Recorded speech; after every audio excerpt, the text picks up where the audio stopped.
ꯖꯦꯡꯕꯦ ꯕꯦꯕꯦ ꯀꯗꯨꯝꯕꯨ ꯆꯒꯣꯏꯅꯨ ꯑꯦꯃꯔ term ꯎꯛꯆꯔꯤ ꯅꯔꯣꯟ ꯆꯅ ꯄꯊꯥꯞꯁꯤꯡ ꯍꯥꯏꯇꯥꯔꯦ ꯏꯄꯥ ꯁꯅꯥꯃꯍꯤꯅ ꯌꯥꯕ ꯌꯥꯗꯕ ꯍꯥꯏꯕꯅ ꯆꯤꯡꯕꯁꯤꯡꯒꯤ ꯃꯇꯥꯡꯗ ꯈꯔ ꯈꯖꯤꯛ ꯈꯪꯅꯕꯒꯤꯗꯃꯛꯇ ꯉꯁꯤ ꯀꯟꯇꯦꯟꯠ ꯁꯦꯝꯖꯈꯤꯕꯅꯤ ꯁꯣꯏꯈꯤꯕ ꯂꯥꯟꯈꯤꯕ ꯍꯦꯟꯖꯤꯟꯈꯤꯕ ꯌꯥꯎꯕ ꯑꯣꯏꯇꯥꯔꯁꯨ ꯃꯌꯥꯝꯅ ꯉꯥꯛꯄꯤꯅꯕꯒꯤꯗꯃꯛꯇ ꯍꯥꯏꯖꯒꯦ ꯀꯀꯥ ꯑꯩꯈꯣꯏꯒꯤ ꯏꯄꯥ ꯁꯅꯥꯃꯍꯤꯁꯦ ꯈ꯭ꯋꯥꯏꯗꯒꯤ ꯃꯔꯨ ꯑꯣꯏꯅ ꯑꯩꯈꯣꯏꯒꯤ ꯉꯁꯤꯐꯥꯎꯗ ꯂꯥꯛꯆꯕꯗ ꯅꯆꯥ ꯑꯩꯈꯣꯏꯅ ꯍꯥꯏꯇꯥꯔꯦ ꯑꯩꯈꯣꯏꯒꯤ ꯁꯪꯒꯥꯏ ꯑꯃ ꯂꯩꯕ ꯃꯇꯝꯗ ꯑꯩꯈꯣꯏꯒꯤ मानो खोंगो अमा तोंगपा सेंटन अमा तोंगपदा दारी मखादा थममिजे इपा सनामही लई हाइबगिदमक्ता अखोइने इपादुबु इकाई खुनबो उट्पगिदमक्ता ओइगदोरिबरा अदु नत्रगना मचिगी चनरोन चना पतापसिंगे करिगिदमक्तनो सि अहानबद कका सि हान खंजगे हनी खुरुमजरे आई खंजब मतेग अमतंग हाइजगे मालेम ताइबंग पाल असिदरक लैबो मिओइबो खुदिमक असि मागी मागी मोंग संगाय अमममदि लैनै मोंग संगाय असि कनागुंबा कोई मैतै लेबाग नतबा अतै अतै लमददी मकोइन पुजारुम हायरगा लाय अम हेक्ता लालगा थंब याय अदुबु कंगलै पुंग असि दरक्तदी अखोइगी संधों कुमाई लेपीबा आइबदी लाइनिंग थौ सनामही असि मागी कासी संधोंगी मखाई थंग थंब कासिल्लसिदा मासी सोइदनमकी लैबा यादे माकी मफमजे कोइन होंथोकपा यादे अदुना मोंग संगा आइसिदा लैरिबसि लाइनिंग थौ मागी मसाई कोन ताइबंग मिओइबै खोइ लैजरिबसिना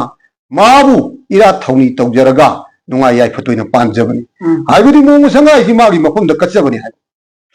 अदुना तोप लमलान मतम नुपा कना कनाना मोंग संगा आइसिदा लाप मतम सिदरक्ता माना तोंगलबलिबा मागी हवाई सेंदन खोंगम चिंगबदु मोंग संगा आइसि काखलत्रिङैदा थम्मिबसिगी मसिगी नुंगी ओइबो ख्वाइदगी फजब वाहन थोक्ति युमदुदा लैरिबा ताइबंग मिओइबसिंदो मधुगी मफमदो उत्प नत्तेबो हाइबदी मोंग संगा आइदु दरक्ता लेंदना लैरिबा अदुगुमबा लाइनिंग थौ सनामहीदो मागी मफमदो उत्पनी लाइनिंग थौ मादी मिजेंग चाम मपुंग ओइबा नाकोंग चाम मपुंग ओइबा अदुगुमबो मतिक मयाई लैबा मिजेंग पान चुम्बा नाकोंग ना चुम्बा हाइबा चिंगु खाप लाइनिंग थौ हाइबदो महाबसी हाइबदी मसिना ताइबदी ताइबो मिओइबै खोइनदी माना करिसु खंगमरोय माना करिसु उरमरोय हाइदुना खल्लुबा तौरुबा थबक थौगाई सिंगसे मानदी इराई लाइना अदु उबुंगंबा अदुमक इराई लाइना ताबंगंबा अदुगुंबा यामना मतिक मयाई लैबा अदुगुंबा लाई अमनी हाइबदु अय असुना थमजके कगा मरु वेना अखोइगी इरेचागी कंगलेचाजिदा ख्वाइदगी मरु वेना चटनरिजे अखोइगी नुपी ओइबिजिंग खुदिमक हाइजबदे नते अखोइगी इरुजद्रिङाइदा अयुक्की हाइतारे को होय होय होय लैजी हेक्चलमकांदा थनम्बो अदु नत्रगना इरुजब लोरकांदा हेकपुदु जावनरिबुको कका मखोइ अनिजिगी इपा सनामहीना इरुजदने हेकपु लैजिना लौरमगद्रा नत्रगना इरुज थोकांदा हेकपु लैदुना लौरमगद्रा सिगी चटनबिजिदी अमखक इरुजद्रिङाइदा हेकचनबगी पोचेम कक्रि याम कन्ना चनखलकपा न खंजैबुको कका होय होय होय कका सिगी खेनावजे कितंग खंजनिंगी कका इपाना जादबा हाइतारेको मसिगी मतांगसिदी अइना सुम खंजब खजितंग हाइजरबदा मैतै सना लेबा कंगै पुंग सितरक्ता इचाइबुगन हंबिरिबा अदुगुम कनागुम भरना इरुजतिगै ममांगदा लैहि हेक्तोकपा हाइबदी इरुजरोगा मदु मुकतोइने अदुगा इरुजरबु मतुंगसिदा लैसि अमुक हेकपा मसिगी अफफत्तगी मतांगसिदी नानाय अइना खंजबा खजितंग हाइजरबदा लै हाइबसी नोंगालक्तिङै मनुंग नोंसिना नुमिसिना हाइफेट थोलकु मतम से लैसि सातोकपा हौ हारिबा मतम मसिदरक्ता माइगै मरि सुंदाइ निपान पारिबा अखोइगी खोइसिंग लैदना खोइमु लैरिबा मयामसे मसिना मागी सातोरकपसिदा लहिसि चुपथोखरबा मतुं मसिगी मतुंसिदा अखोइने इरुजरुरबनि हाइदना इरुजब गाइदना लोइदना लाइ हाइरेगा लैजि हेगा कलबदी लैदुगी मसादा याउरिबा खुही पुनमक लाइदुनदी अखोइना सनु माइले पिरिबा लाइनिंग थौ ओइरो कोइरो हमनु मानु ओइरो माना पामजरिबा पोलम पुनमकदि खुहीदुन सुथोखे कोइदुन सुथोक पिग्रे अदुन मरम ओइरे हाइरेगा हारिबा लैसि लौदी हाइदना अखंग अहिसिंग थंबी अदुना इरुजबा लुजदबा लैरांगिना साकायरपा कोइसिंग पाइरक्लिङै मतम हारिबा मतम नल्लिङैगे मतमसिदा लैरांसि हे हाइरेगा मफम चाना थमगा मदुदगी इरु माइथजरे हाइरेगा लैरांसि कटलबदी ꯂꯩꯔꯥꯡꯁꯤꯗ ꯌꯥꯎꯔꯤꯕ ꯃꯥꯒꯤ ꯑꯊꯨꯝꯕ ꯈꯨꯍꯤꯅꯆꯤꯡꯕ ꯃꯔꯨꯑꯣꯏꯕꯁꯤꯡ ꯑꯗꯨ ꯐꯪꯕ ꯉꯝꯃꯤ ꯑꯗꯨꯅ ꯑꯩꯈꯣꯏꯅ ꯀꯜꯂꯤꯕ ꯂꯥꯏꯗꯨꯅꯁꯨ ꯍꯔꯥꯎ ꯍꯔꯥꯎꯅ ꯂꯧꯕꯤ ꯍꯥꯏꯕꯒꯤ ꯋꯥꯈꯜꯂꯣꯟꯗ ꯑꯁꯨꯝꯅ ꯂꯩꯁꯤ ꯏꯔꯨꯖꯗ꯭ꯔꯤꯉꯩꯗ ꯂꯩ ꯍꯦꯛꯄꯅ ꯈ꯭ꯋꯥꯏꯗꯒꯤ ꯐꯩ ꯍꯥꯏꯗꯅ ꯏꯄꯥ ꯏꯃꯥꯁꯤꯡꯅ ꯊꯝꯕꯤꯔꯝꯕꯗꯨ ꯃꯗꯨ ꯈꯔ ꯊꯝꯖꯒꯦ ꯀꯀꯥꯗꯨꯕꯨ ꯈ꯭ꯋꯥꯏꯗꯒꯤ ꯃꯔꯨꯑꯣꯏꯅ ꯑꯩꯈꯣꯏꯒꯤ ꯉꯁꯤ ꯆꯠꯅꯔꯤꯕ ꯑꯩꯈꯣꯏꯒꯤ ꯀꯪꯂꯩꯆꯥꯁꯤꯗ ꯍꯥꯏꯖ ꯇꯥꯔꯦ ꯀꯀꯥ ꯑꯩꯈꯣꯏꯒꯤ ꯀꯔꯝꯕ ꯑꯌꯨꯛꯇ ꯏꯄꯥꯒꯤ ꯃꯐꯝꯗ ꯑꯩꯈꯣꯏꯅ ꯀꯠꯆꯕ ꯌꯥꯕ ꯄꯣꯠꯂꯝꯁꯤꯡ ꯑꯩꯒꯤ ꯍꯤꯡꯒꯣꯜꯒꯤ ꯑꯀꯣꯏꯕꯗ ꯍꯧꯕꯁꯤꯡ ꯍꯥꯏꯇꯥꯔꯦꯀꯣ ꯀꯀꯥ ꯍꯥꯏꯗꯤ ꯉꯝꯖꯕ ꯏꯄꯥꯅ ꯈ꯭ꯋꯥꯏꯗꯒꯤ ꯄꯥꯝꯕ ꯄꯣꯠꯂꯝꯁꯤꯡꯁꯦ ꯀꯔꯤ ꯀꯔꯤ ꯑꯣꯏꯒꯗꯒꯦ ꯂꯩꯒꯤ ꯃꯈꯜꯗ ꯑꯣꯏꯕ ꯑꯣꯏꯇꯥꯔꯒꯁꯨ ꯍꯩꯒꯤ ꯃꯈꯜꯗ ꯑꯣꯏꯇꯥꯔꯒꯁꯨ ꯑꯩꯈꯣꯏꯒꯤ ꯏꯐꯪꯗ ꯐꯪꯕ ꯑꯩꯈꯣꯏ ꯏꯄꯥ ꯁꯅꯥꯃꯍꯤꯅ ꯄꯥꯝꯖꯕ ꯍꯥꯏꯇꯥꯔꯦꯅꯦ ꯀꯔꯝꯕ ꯀꯠꯆꯒꯗꯒꯦ ꯍꯦꯟꯅ ꯃꯍꯩꯁꯨ ꯑꯣꯏꯕ ꯌꯥꯕ ꯍꯣꯡꯁꯨ ꯍꯣꯡꯕ ꯍꯥꯏꯇꯥꯔꯦꯀꯣ ꯁꯤ ꯈꯤꯇꯪ ꯈꯪꯖꯒꯦ ꯀꯀꯥ ꯃꯁꯤꯒꯤ ꯃꯇꯥꯡ ꯑꯁꯤꯗꯤ ꯑꯈꯪ ꯑꯍꯩꯅ ꯁꯨꯝ ꯇꯥꯛꯄꯤꯔꯝꯕꯒꯤ ꯃꯇꯨꯡ ꯏꯟꯅ ꯂꯥꯏꯅꯤꯡꯊꯧ ꯃꯐꯝꯗ ꯈ꯭ꯋꯥꯏꯗꯒꯤ ꯑꯩꯈꯣꯏꯅ ꯉꯝꯖꯕ ꯈꯔꯗꯪ ꯀꯠꯄꯗ ꯂꯥꯏꯅꯤꯡꯊꯧ ꯃꯥꯅ ꯄꯦꯟꯕꯤꯕꯁꯤ ꯅꯣꯡꯃ ꯄꯥꯟꯕ 12ꯅꯤ ꯄꯥꯟꯕ 22ꯅꯤ ꯄꯥꯟꯕ ꯍꯥꯏꯔꯤꯕ ꯅꯨꯃꯤꯠ ꯑꯍꯨꯝ ꯑꯁꯤ ꯈ꯭ꯋꯥꯏꯗꯒꯤ ꯃꯥꯅ ꯄꯥꯝꯖꯕ ꯅꯨꯃꯤꯠꯅꯤ ꯍꯥꯏꯗꯅ ꯑꯁꯨꯝꯅ ꯊꯝꯕꯤ ꯃꯁꯤꯒꯤ ꯃꯅꯨꯡꯁꯤꯗ ꯂꯥꯏꯕꯛ ꯐꯗꯅ ꯅꯣꯡꯃ ꯄꯥꯟꯕ 12ꯅꯤ ꯄꯥꯟꯕ 22ꯅꯤ ꯄꯥꯟꯕꯁꯤꯗ ꯅꯣꯡꯃꯥꯏꯖꯤꯡ ꯅꯨꯃꯤꯠ ꯇꯥꯔꯕ ꯍꯥꯏꯕꯗꯤ ꯅꯣꯡꯃ ꯄꯥꯟꯕꯁꯤꯅ ꯅꯣꯡꯃꯥꯏꯖꯤꯡ ꯅꯨꯃꯤꯠ ꯇꯥꯔꯕ ꯑꯁꯤꯒꯨꯝꯕ ꯅꯨꯃꯤꯠ ꯑꯁꯤꯗꯔꯛꯇ ꯂꯥꯏꯅꯤꯡꯊꯧ ꯃꯥꯒꯤ ꯃꯒꯥꯏꯐꯝꯗ ꯑꯩꯈꯣꯏꯅ ꯍꯩꯔꯥꯡ ꯑꯃꯇꯪ ꯂꯩꯔꯥꯡ ꯑꯃꯇꯪ ꯀꯠꯄ ꯃꯇꯝ ꯑꯁꯤꯗꯔꯛꯇ ꯃꯥꯅ ꯌꯥꯝꯅ ꯊꯋꯥꯏ ꯇꯥꯅ ꯂꯧꯕꯤ ꯍꯥꯏꯗꯅ ꯑꯁꯨꯝꯅ ꯇꯝꯕꯤ ꯑꯗꯨꯒ ꯂꯣꯏꯅꯅ ꯂꯥꯏꯅꯤꯡꯊꯧ ꯃꯥꯒꯤ ꯃꯐꯝ ꯂꯥꯡꯗ ꯀꯠꯄ ꯌꯥꯕ ꯌꯥꯗꯕ ꯍꯥꯏꯕꯒꯤ ꯄꯣꯠꯁꯛꯁꯤꯡ ꯑꯁꯤꯒꯤ ꯃꯅꯨꯡꯗꯗꯤ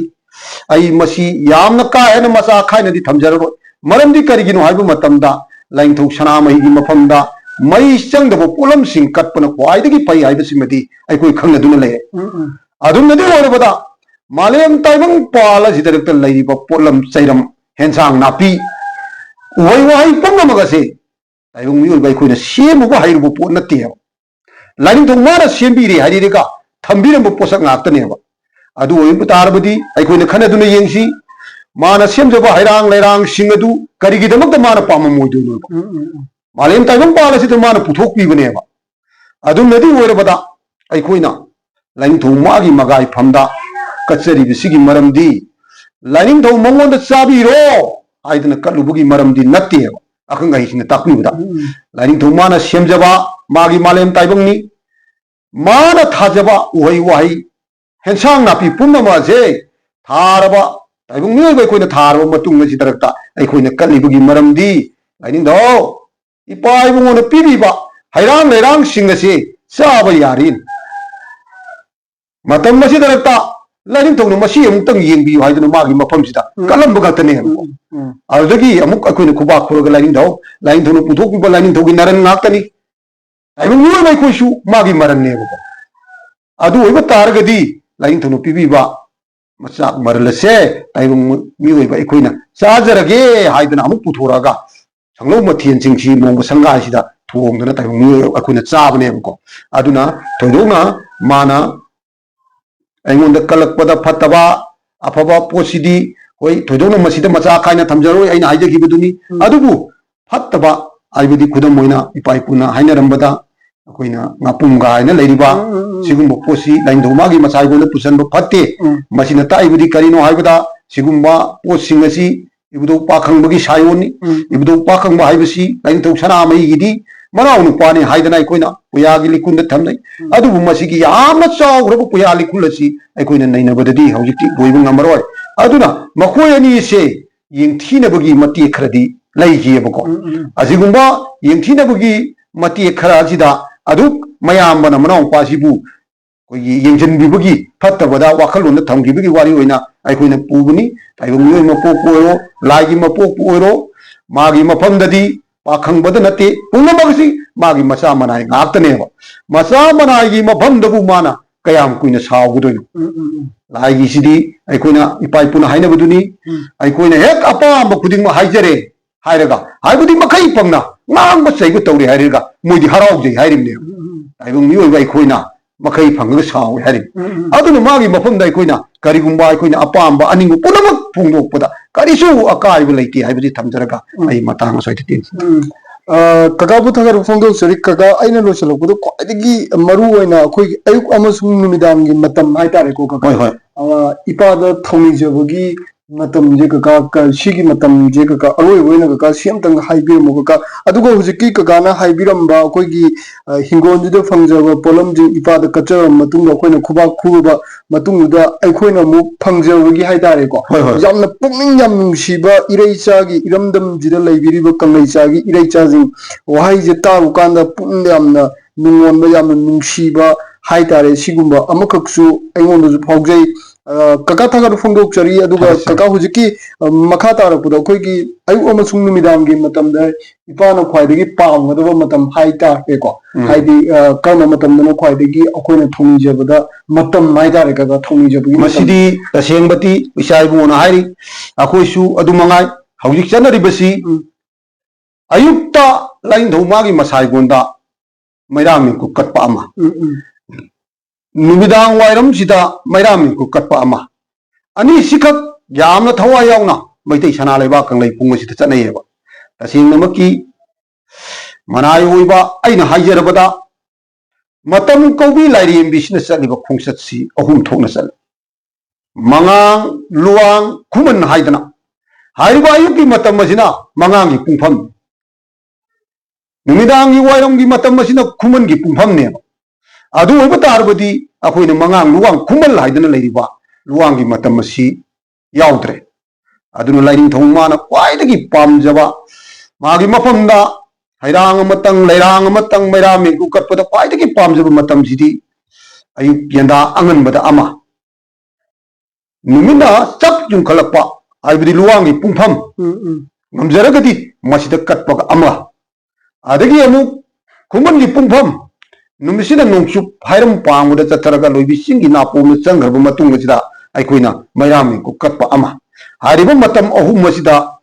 yumi yungu rembi singna lain thomagi masai gonda mairami ku katna thongni jarabadi makoigi thorum thogai pomna makta lain thongmana thaujalan kubi haidana asuna thamjake ai kagabu tagar phongdok chari ngasi yamna murik chumna ipa chana mai gi matangda thambira magdong thagat chari kaka jembiru be kudingu jo kana thagat phongdok chari kakabu jo kana thagat phongdok chari thagat chari